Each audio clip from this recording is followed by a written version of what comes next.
Hi, I'm going to make a series of videos for the Ann Arbor Ski Club about tuning your skis. And the first one that I wanted to do was about base repair. And the reason I wanted to do that is I thought that the fixing a base is really pretty easy. I don't know if a lot of people know how to do it, but it's also a little expensive if you take it to a ski shop. So I thought it would be, kind of a high value thing to do. You don't need a ton of equipment to get the job done, and you're not going to be doing it really much different than a ski shop would. So you might as well do this one yourself. It's actually pretty rewarding to work on your own skis too. So to do this, you're going to need a few pieces of equipment. This one is probably optional. This is a brush. This one has brass bristles, and it's used to clean the base. So if there's wax or dirt or what have you on the base, you just clean it up with this, rub it half dozen times, and you're on your way. For years, I didn't do that, and it was just fine. So, you just acquire more and more equipment, and you got to use it. The next thing you're gonna need is this is called a P-Tex candle. It's really just a strip of plastic that's similar to what's used on the base, and we'll light this on fire, and then we'll drip it into this gouge here, and we'll fix it.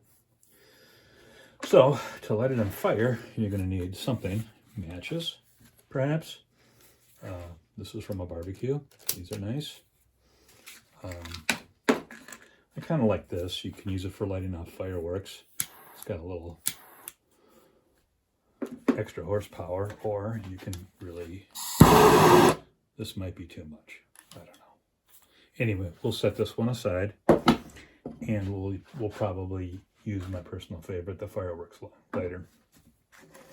After you put the P-Tex down, you're going to have to scrape it. You can use, I used to use this. This is for woodworking, actually, and it's just fine. This is part of a kit. It's called Tools for Boards. This is what I use now. I haul this around because my toolbox is big enough to haul two scrapers, I guess. So you're going to scrape it flat with that, then hit it with a little bit of sandpaper. After you sandpaper it, you're going to hit it with one of these Scotch-Brite pads, and by the time you're done with that, you're not going to really be able to see that there was ever a problem there. It'll be completely repaired. So I bought a kit that had all these things in it. It had probably 6 sticks of black P-Tex and 6 sticks of clear P-Tex. It had 6 or 7 sheets of the sandpaper. It had this scraper. It had these Scotch-Brite pads. It was like $15 on Amazon, so you can get into the business for pretty cheap. The other thing that'll make your life easy, these are a little more spendy though, is a set of ski vices. These are Swicks. They're I don't know what they call it for anymore. At the time I bought them, they're probably 75 to 80 bucks. You don't need them. I for years and years, I just used a shop made. Just got to figure out how to hold your ski straight for a little while you're working on it, and you'll be on your way. You don't need it, but it does make your life easy. Clamp that thing in there, tighten it down, nothing goes anywhere. The other thing you're gonna need is some way to get your ski brakes out of the way. So this is just actually a part off a pinball machine, big rubber band. You can use something from Office Depot if you want to. Maybe you can use twist ties, piece of wire, whatever. Gotta get that out of the way though. So I'm gonna clamp this back down, and then we'll get started. I see there's some stuff in our boo-boo, so I'm gonna scrape that out.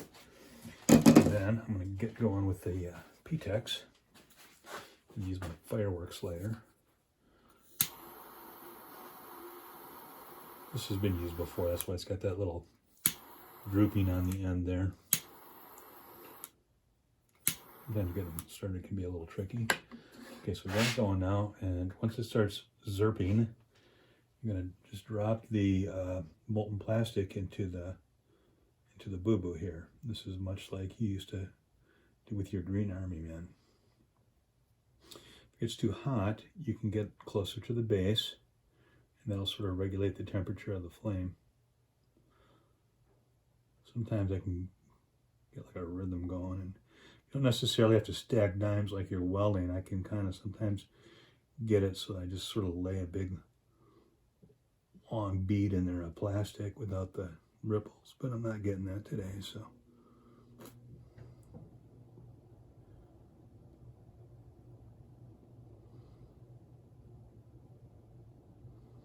The other thing is, if it gets too hot, you'll get carbon in there. It doesn't matter on a black base, but if you ever decide to do clear, you don't want it all muckied up with black carbon soot crap. All right, so our plastic is in place. Now I'm going to use my scraper and very lightly take off a few layers. So the goal here is to get this really close to the final height.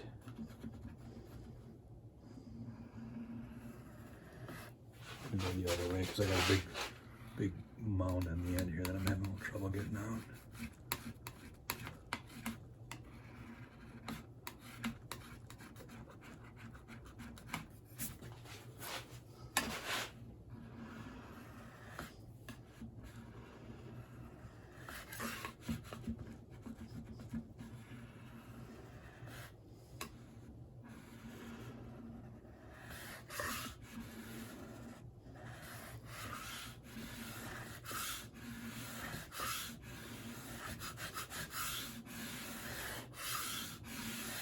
Okay, I've got all the excess plastic off of it. I'm gonna hit it real quick with the sandpaper.